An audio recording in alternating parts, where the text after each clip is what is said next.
Amazon will report results later this week, and there are a couple of key items that we'll be focusing on. One, we want to continue to see growth in the Amazon Web Service segment. So this is now the third quarter of results where it's stripped out separately from the rest of operations, and we want to see the continued upward trajectory of AWS sales. Next, we'll be looking for details on the company's intention to become a freight forwarder. So that was announced earlier this month, and management will likely give us some background of what the plan is there, and they'll probably get a couple of key questions from analysts on that one. And of course, we need to see continued operating margin expansion in North America in order to continue to support this high valuation. In this video, we're going to take a look at where consensus estimates stand heading into this week's release relative to management's guidance.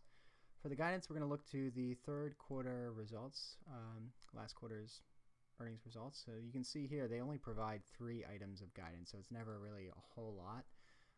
So it's pretty quick and easy to go through the details. So we'll start with the revenue line. So management gave us the expectation of revenue between $33.5 billion and $36.75 billion. So you can see the consensus is now just under $36 billion, so it's closer to the higher end of that range, but definitely within management's range. And if you want to see how we break down the different segments, you can scroll down below the income statement in our model, and you can see that we break out North America sales just the way the company does, so media sales, electronic, and other. And we do that for North America and the international segments. And then now, since they're reporting AWS separately, we do that separately as well.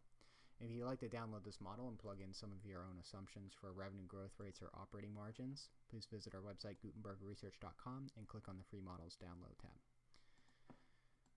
So the next item that management gave us is operating income, which they expect to be between $80 million and $1.28 billion. So a very wide range there of possibilities. Now, in deciding basically where to end up on that range, we had to go through a number of other assumptions on the income statement. So first, we have interest income, which doesn't typically change a whole lot, so that one was easy to estimate. You can see it's about in line with the third quarter. Interest expense, again, based on average loan balances, it's about in line with third quarter as well.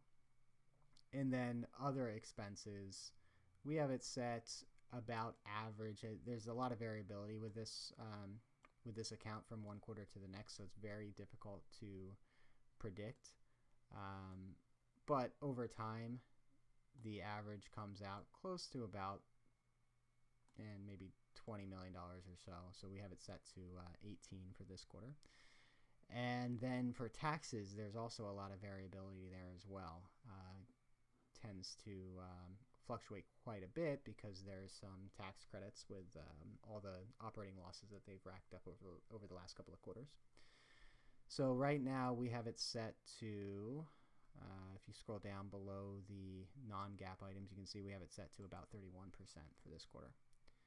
So now, in order to get back to the EPS, the consensus EPS of $1.63 on a GAAP basis, we had to set the operating income equal to the high end of management's range of $1.28 billion.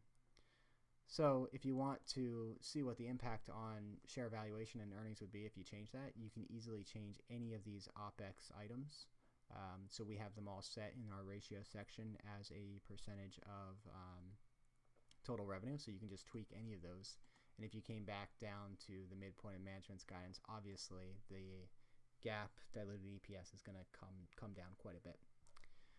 So the other item that they give us for guidance is a non-GAAP item. It's stock-based compensation, which they expect to be about $620 million. And that's actually includes amortization of intangibles as well. So it's basically like a total non-GAAP adjustment. So you can see that we break out stock-based comp and other items. So you can see stock-based comp gets reported here, and then we have other operating expenses. So the company doesn't give us the actual details of intangibles, but the majority of the other operating expenses tend to be amortization of intangibles, so we just set those two equal to each other and basically backed into the stock-based comp number that would get us to a total of $620 million here. And that's where we get into our non-GAAP EPS estimate of $2.82 a share. So you can see that management's guidance only goes through the fourth quarter of 2015. For the remaining periods in our next 12-month estimate, we use the consensus revenue and EPS estimates. And now that our model is calibrated to meet those estimates, we can scroll down to the valuation section and see where we stand heading into the release. So we separate cash from the valuation of equity, and we are currently using a next 12-month PE ratio of 65 times, so that's 65 times the next 12-month consensus EPS estimate on a non-GAAP basis. And the current value of the net cash per share is about $12.76, so that gets us to our 610 valuation. And keep in mind that this price-earnings ratio is a little bit below the average over the last 3 months, so there could be some room for multiple expansion if they have a strong quarter. Be sure to check back after the release. We'll update the December quarter results, and we'll input management's new guidance and see what the impact is on share valuation. If you're interested in financial modeling, please be sure to subscribe to our YouTube channel. Thanks for watching.